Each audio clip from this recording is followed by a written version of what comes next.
Normal has a pattern. Threats break that pattern. Individuals who pose a risk or a threat, they tend to break those patterns. They tend to do things that are outside the normal because you have overt threats and you have covert threats. In high-pressure hotel event situations, our first instinct react quickly. How we respond can either de-escalate the situation or make it worse. When you find yourself working with someone that is escalated, angry, generally the first 30 seconds of that encounter is going to dictate your next 30 minutes. And you only have control over one of those two people, and that's you. We want to get through it as quick as possible, and we want it over as soon as we possibly can.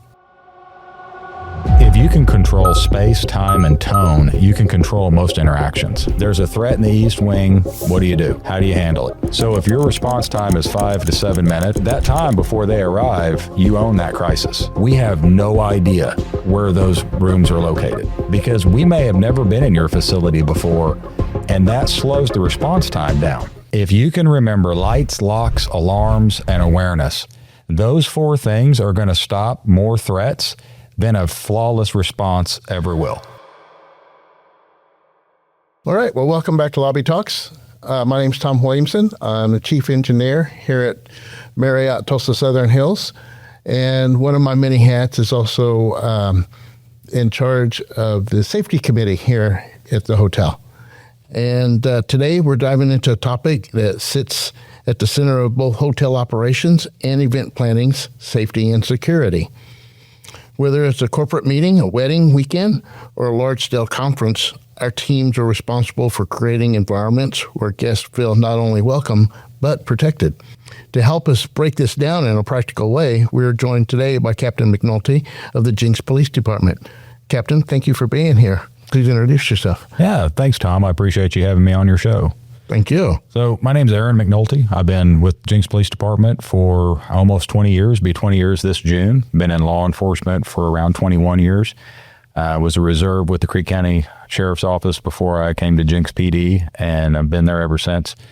I have a master's degree in vocation rehabilitation counseling, bachelor in psychology, and I've been blessed to be able to do a lot of speaking and teaching while I've been in law enforcement, and even before law enforcement as well. So the topic we're going to be discussing today, safety and service, or what I call service integrated safety, is actually something I've been talking about for a long time. So I'm really glad that I get a chance to speak to the audience today about it. Awesome. So before we dive into specific procedures and solutions, it's important to step back and look at the bigger picture. Hotels and large events bring people together, but also introduce a wide range of safety and security challenges, from guest safety to emergency responses to crowd control and information security. There are a lot of risks that can easily be overlooked in the day-to-day operations. Let's break this down a little bit and talk more about it directly. To start, when you think about hotels and large events, what do you see as the most common safety or security tasks that people in hospitality should be paying attention to? Yeah, that's a good question. There's a lot to that. There's a lot of moving parts here. So in general, when you talk about whether it's a hotel or whether it's an event center or any place that's going to have a crowd of people, in general, what you find is often people plan for things that are very unlikely to happen, and they spend a lot of time on the low frequency, high risk events. But most likely what's going to occur are things that are like slips, trips, falls, unsecured doors, poor lighting, things of that nature. People tailgating, coming into restricted areas when they shouldn't. That's generally where everybody trips up. They spend a lot of time planning for things that are very unlikely to happen, and then they don't spend enough time planning for things that are very likely to happen. And often when I talk to security personnel or I talk to health and safety specialists, one of the things that I always recommend is walk your premises yourself. Make sure that you know your layout before, during, and after an event, if at all possible. Because a lot of times what you'll find is you'll find materials that some of the staff will use to prop open doors. And especially if you have areas that are known for where smokers go to smoke, They tend to prop open those doors. They also tend to be pretty social individuals. So if somebody has to hold the door, or if somebody comes walking in that door, or often I'll find that those doors are unsecured if I do site assessments or security assessments on facilities. And so there are certain things that, regardless of whether it's a hotel or an event center or any type of area where you're going to have traffic and flow of individuals, you're going to generally see some of the same issues and some of the same problems. And most of the time, it's unsecured access. Oh, great point. Great point. From your perspective, what is something hotel teams often overlook that could be actually a big difference in prevention? Lights, locks, alarms, and awareness. If you can remember lights, locks, alarms, and awareness, those 4 things are going to stop more threats than a flawless response ever will. It's critical to understand that when you're talking about event safety or hotel safety or just people safety in a building environment, lights, locks, alarms, and awareness, those are your friends. If you're able to master the basics on those 4 things, a lot of your problems are going to dissipate before they ever have a chance to become something that would be a headline event. Lights, locks, and alarms. And awareness. And awareness. Absolutely. Yep. Great. Okay. Are there warning signs that we can be aware of when noticing guest behaviors? Absolutely. So when you're looking at behavioral analysis, or you're looking for some type of a behavioral clue, generally what people are looking for is some specific thing that somebody says or does. But in general, what I try to tell people to do is don't look at just the behaviors of the individual. Normal has a pattern. Threats break that pattern. So every day in your lobby, there is a rhythm and there is a flow to what's going on. And most of the time, people who work in certain environments, through the law of volume, they start picking up on how people interact in certain settings and in certain situations. They deal with enough customers in a particular setting that they have a pretty good understanding of how people act and react, especially if they're under pressure or stress, or if they're just enjoying their check-in experience. Mm-hmm. So normal has a pattern, whether it's at an event, whether it's in a front lobby area, normal has a pattern. Individuals who pose a risk or a threat, they tend to break those patterns. They tend to do things that are outside the normal. Now, just because someone is doing something that breaks that pattern doesn't mean they're a threat. But generally speaking, people who are a threat will tend to break that pattern. So what I would recommend, more than just behavioral cues, I would recommend looking for pattern interruptions and pattern breaks more so than I would just strictly behavioral cues. Because you have overt threats and you have covert threats. Overt threats, you're going to see it with behavioral cues. It's going to be pretty obvious. Mm-hmm. It's the covert threats that are what people really want to pick up on when they ask that question, generally speaking. And those covert threats, they tend to not necessarily have the same behavioral cues or patterns that the overt threats do. Oh, great way to look at that. Yeah, thank you. In high-pressure hotel event situations, our first instinct is to often react quickly, but sometimes that reaction can come across as dismissive or rushed, and that isn't helpful or appropriate. Even when a concern seems small or unfounded, how we respond can either de-escalate the situation or make it worse.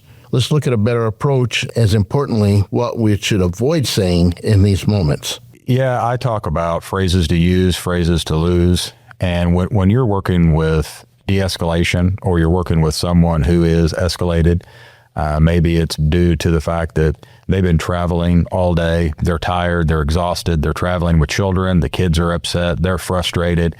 It could be something as simple as that, or it could be someone that's a guest that might be intoxicated. They've had too much to drink, maybe their medication is having an interaction. And there's a variety of reasons why people tend to be escalated, or when we work with someone, they may not always be in their right frame of mind. And when you find yourself working with someone that is escalated, or you find yourself working with someone that is angry, generally the first 30 seconds of that encounter is going to dictate your next 30 minutes. So the first 30 seconds will probably dictate your next 30 minutes. So if you're able to first de-escalate yourself, because when somebody comes into your space and they're angry, they may be yelling, they may be loud, they may even seem somewhat aggressive. Our first reaction tends to be to fight, to run away from the situation, or to lock up.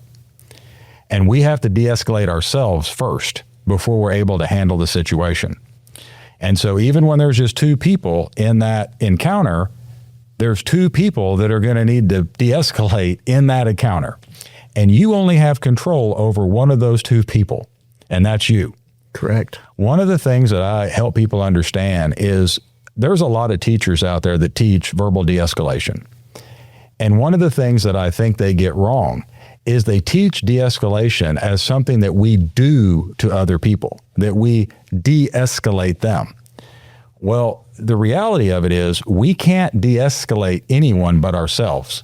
What we can do is provide an environment where that individual can de-escalate themselves. We can try to provide an environment where we don't give them any more triggers that will escalate them further. And so I like to think of it differently than what most instructors or teachers that I've heard over the years, how they teach it. And that's, I want to try to give this person the space and the grace to have a biological cool down rather than inflict my will upon them and get them to calm down. Because at the moment that I come from a space of I'm trying to get you to calm down, then that's me trying to force my will upon them. And people tend to pick up on that. Versus when you come at it from approach of, I'm going to try to create a space for you to be able to calm yourself down during this event, because I'm sure, number one, you don't want to be in the situation you're in. Number two, there's probably some level of embarrassment you're experiencing, even if you wouldn't admit it. And number three, I don't know what you've encountered just before you've encountered me. I don't know if you've had a tragedy in your family or life. I don't know what's going on with you. And I want to try to give you the space and the grace to work through that situation. And when you come at it from that standpoint, people tend to pick up on that energy, and it actually has a completely different impact and effect on the situation. That's a great way to look at it. I know you had a de-escalation class with us not long ago, and you emphasized on the same things of giving them a few minutes of explaining themselves and finding out where they're coming from to start to de-escalate themselves. Yeah. So, yeah, that's huge. So, Captain, can you explain the 4 A's method?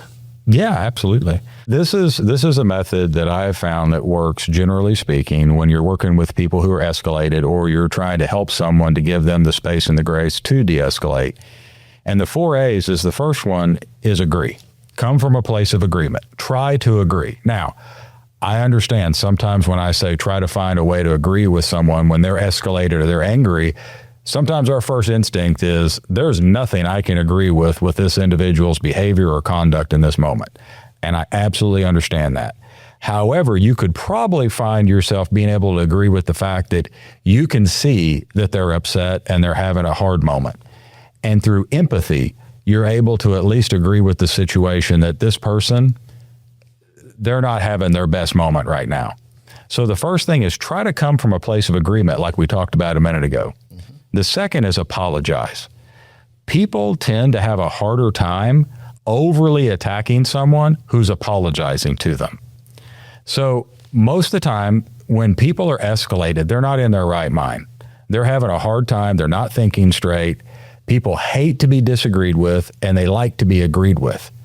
If you disagree with them right up front, then you're not just disagreeing with them. They now see you as disagreeable, and there's a difference. And when you become disagreeable, now you become another obstacle that they feel like they need to overcome. So that's why I say immediately, if you can, find a way to agree, apologize, not for the act, but the experience.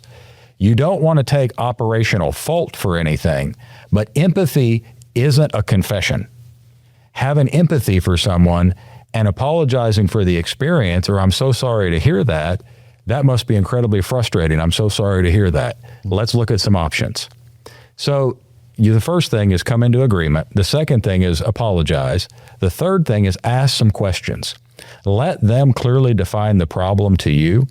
One of the things that I've found that's really effective working with people who are escalated is allowing them to move from that emotional side of their brain to more of a logical side of their brain. And by doing that, by allowing them to vent for a little bit and then start asking clarifying questions, they have to start making choices and decisions, which actually gets them more into that logical side of their brain. And so as you start asking clarifying questions, that allows them to start de-escalating through the answering of those questions and having to think about things and get back rooted in more logic and reasoning. And then act. What we tend to find is because this person is escalated, because this person is angry, because this is an uncomfortable experience for us too, we want to get through it as quick as possible. We want this encounter over, and we want it over as soon as we possibly can. So we jump straight to solutions. We don't want to give them time to vent. We don't want to give them time to explain themselves. And we just want to look at what is the solution? What can I give you right now to get you to go away or to calm down? Well, that goes back to that same frame of mind we talked about earlier, where again, I am now trying to impose my will on you while you're incredibly upset, and that's not going to go over real well. So it's the same situation. Okay, great. So up to the 4 A's: agree, apologize, ask, and act. And act. That's it. And that'll help them get from the angry side of their mind, which they're currently in, to a more reasonable functioning side of their brain, and start to de-escalate a lot quicker. Absolutely. Okay, great. It gives them time to de-escalate. And get into a more reasonable state. Mm-hmm. You know, if you can control space, time, and tone, you can control most interactions. Space gives you time, and time gives you options. And tone generally has a lot to do with emotions and how people are feeling. We've all heard somebody say the right words, but that tone really did it. Mm-hmm. And so when you're working with people who are escalated, space, time, and tone, they are key for helping that individual through their de-escalation process. So for our hotelers and planners listening, what are a few practical tools or habits that our team uses that could translate well into a hotel or an event environment? So there are two things that I would highly recommend. And number one would be tabletop training exercises. A 10-minute tabletop every quarter, 10 minutes of your time. Have some type of a scenario. There's a threat in the East Wing. What do? How do you handle it? 10 minutes. If you can have people walk through a situation and address what they would do, how they would do it, who would they contact, when would they contact them, and just go through the basics of how would you handle this situation. That is incredibly powerful to help individuals know exactly what to do when there really is a crisis or a threat situation. You don't want the first time your staff are thinking through a crisis reaction to be when they're in a crisis. You want them to have already thought through what they're going to do, how they're going to do it, where they're going to go, long before they actually have to act that out in real life. That's the first thing. So not necessarily a fire drill or a natural disaster active shooter, but this could cover a mental health situation or even a trespasser situation. Mm-hmm. Absolutely. Anything you can do. It doesn't have to be large-scale training, but anything you can do to help someone to walk themselves through the situation before they encounter it, preparation helps performance. And mental preparation will help performance as well. Often what I find is organizations spend a lot of time and money and resources on training for those big events. And I understand, and they should. But they don't spend much time training for the everyday events that staff are going to encounter. And most likely, you could probably statistically look at about 5 scenarios that most staff are likely to encounter, whether that's people that are working the front desk, whether that's event staff, whether that's staff that work in the parking area. Each one of those groups probably have 5 different events that are most likely that they're going to encounter. And those need to be trained on. Now, you don't necessarily need an hour. You don't necessarily need a half hour, but you do need some time spent on training on those key situations that they're likely to encounter. Even those small situations like you spoke of earlier, absolutely, that most people overlook completely. Yeah, in making their plans. Absolutely. Okay. And I'd like to add one more thing to that I think could be really useful, and that's after action reports. So every time you have an incident in a hotel, in an event center, every incident is free training. Even a minor incident, a false alarm. Maybe you have a unruly guest. Maybe you have someone that does anything that would violate your policy, your protocol, your procedure, that has any level of disruptive behavior. That's all free training. Generally, the situation that happens is we let that escape. We have an incident. We handle that incident. And maybe we do some paperwork on the situation, but then it gets filed away. But we don't take that and then utilize that and say, okay, well, what did we do right? What went wrong? What could we do better? This is probably going to happen again in the future. What can we learn from this event? It's a great way to look at that. Turn it into a learning process. Yeah, absolutely. Okay, cool. So let's talk through a few real world scenarios because that is where our audience really benefits. If a hotel or event team notices someone in the lobby or an event who's behaving erratically but hasn't yet broken any rules to cause harm, what's the best first step they should take? I would say a polite spotlight. When you have someone, they haven't really done anything, they haven't made themselves an active threat, but they are being disruptive or they are suspicious in some way, the best thing that you can do is put a spotlight on that individual, but do it in a really polite way. When you're working in a service environment, you can integrate safety. Like I mentioned earlier, safety integrated service. You can be incredibly polite and really friendly and helpful and still have a security mindset while you're doing it. So if you have someone that fits the scenario, what you're speaking about, one of the best things someone could do is actually approach that individual in a very nice way and ask if there's something they can help them with. Is there anything I can help you find? Can I help you find whatever the case may be? And when you do that, number one, you let that individual know people are paying attention, that someone has seen them. They know they're there. This person you have, when you approached them, it was in a very friendly manner. You're offering to help the individual, but you're also going to get to gauge that interaction back. If this person says, oh yeah, could you show me where the east elevator's at? Or I'm trying to find this particular restaurant. Well, now you understand the situation. However, if they're somewhat aggressive or what they say sounds really out of the ordinary or sounds threatening, well, now you have a gauge on that. And now you know you need to get security alerted and you know you need to get some backup coming on the way because this individual may pose a threat. They're not posing a threat now, but your interaction, it clearly didn't go in a friendly way.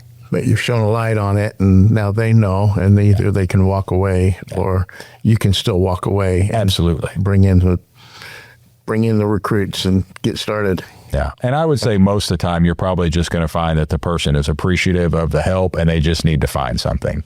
And often what I've noticed is people will think someone's a threat or they'll think someone's suspicious based on the look on their face. Mm-hmm. And some people just, they're in their mind. And I have this saying, what's in your mind is on your face. So if you're thinking about something that's bothering you or troubling you, it generally will come across your face.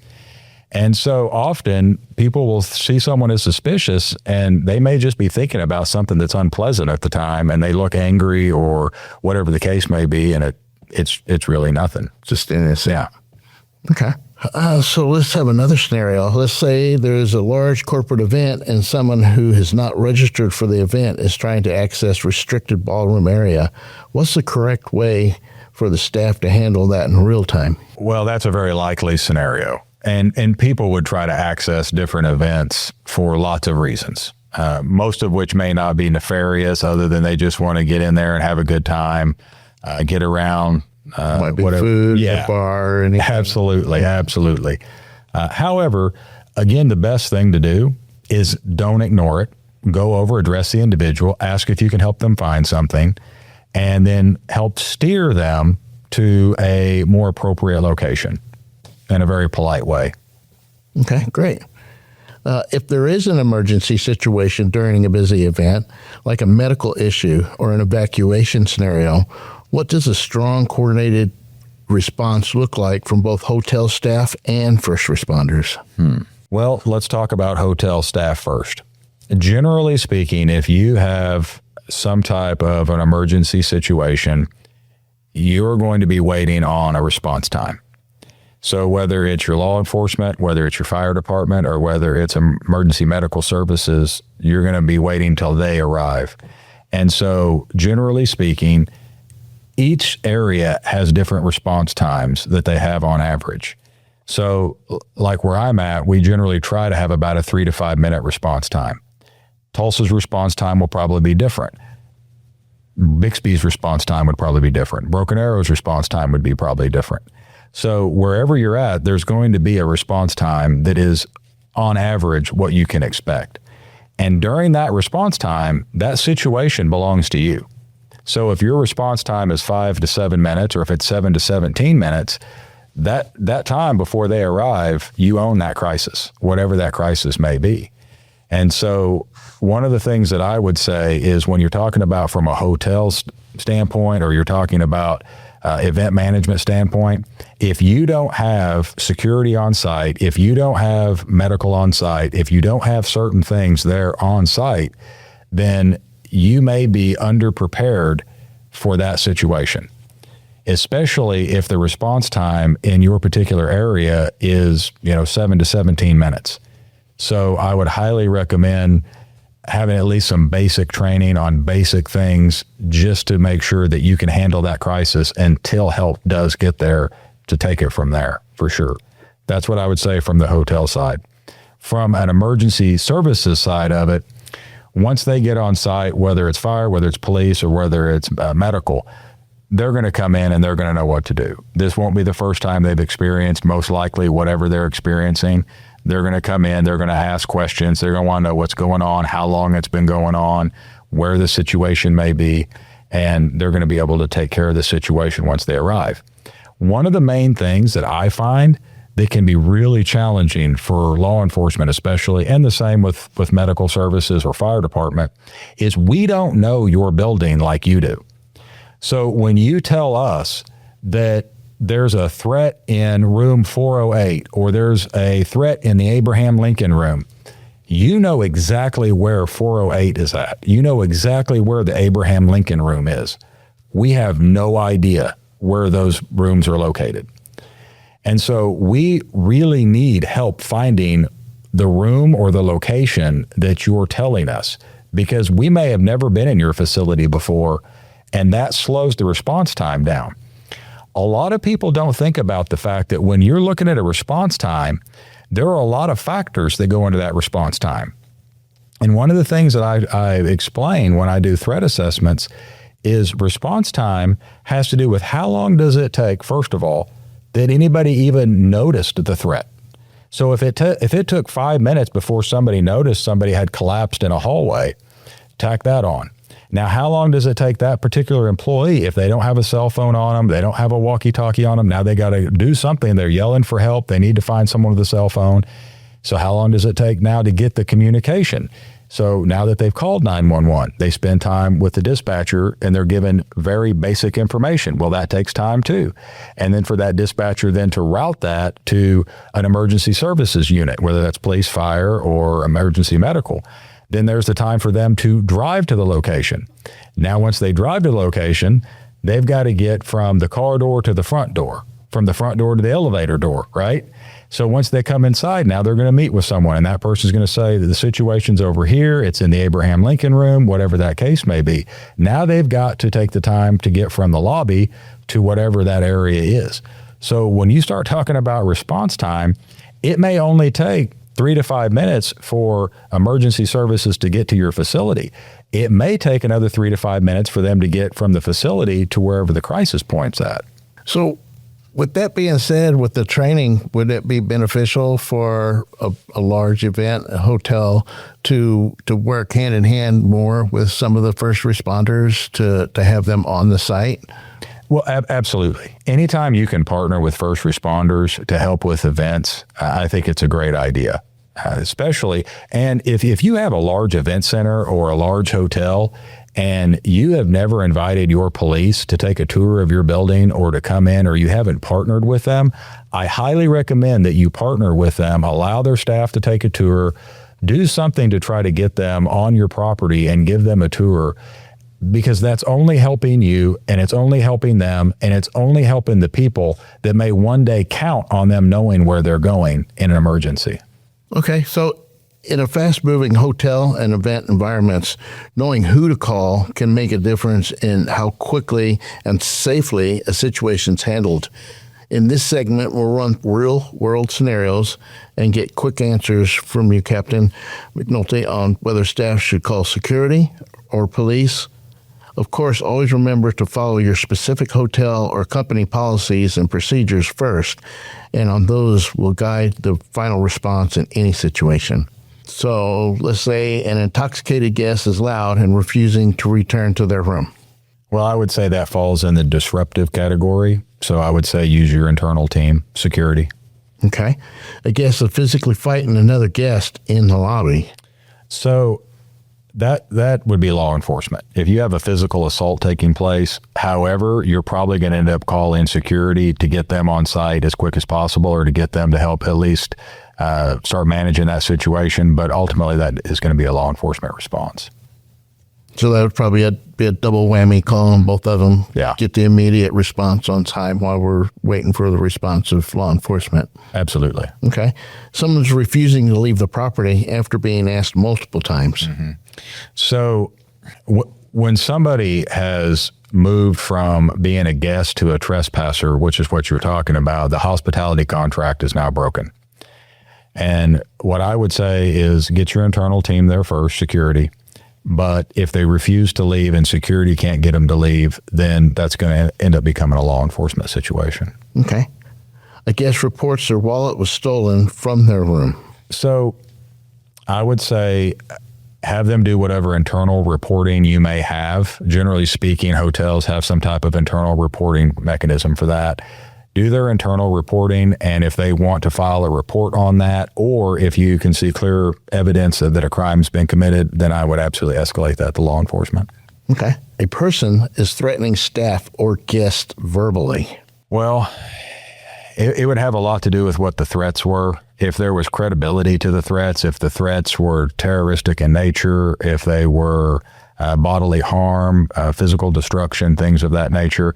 Once again, I would definitely say get your security involved, and then law enforcement if the threats are credible and they rise to the nature of physically or property damage, something of that nature. A suspicious unattended bag is found in a crowded event space. Yeah, unattended and suspicious don't always link well, because in a hotel environment or an event space, you tend to have lots of unattended bags. Mm-hmm. So generally speaking, if you just have a bag that's left behind, to me, I would say handle it like lost property before it was considered suspicious.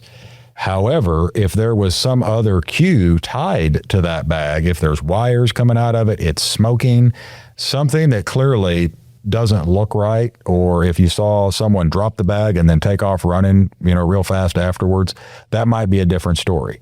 And if you have some other cue tied to it, then I would absolutely say try to get everybody away from that space, block that space off, and then call law enforcement in. What you want to avoid is touching that bag. If you really do think there's an explosive or something of that nature inside that bag, you don't want to touch it. You don't want to try to find out.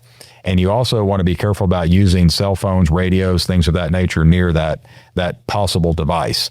So the best thing is just get everybody away from it, call in the professionals, let them come in and check it out. Okay. You said don't use cell phones, electrical devices in case it is some type of timer device, if it is an explosive. Mainly walkie-talkies, but I would try to get everything away from it.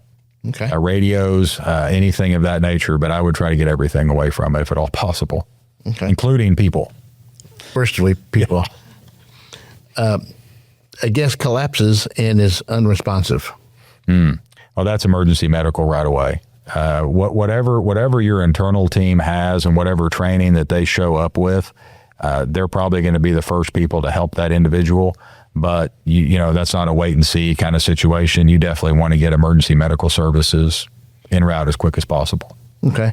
And the unresponsive person, if you were to be talking with 911 and they want you to start CPR, then that would be hand in hand with absolutely while waiting for the response team to show up. Absolutely. Okay. So common sense goes a long ways when it comes to the response times and what needs to be done on many different levels of emergencies that could be done, from a trip and fall to a full alarm fire going on in a hotel, a busy event night or something. Captain, I really appreciate you coming and sharing your knowledge with us today. And to our listeners, whether you're managing a front desk, coordinating events, or overseeing operations, these are the moments where preparation and awareness makes all the difference. We'll see you next time on Lobby Talks. Unless you had something else you wanted to add, Captain? If anybody has any questions or they would like to have more information on any of the things that was discussed here today, you can reach out to me at my email, amcnulty@jenksok.org. And thanks again for joining us on Lobby Talks, and we'll see you next time.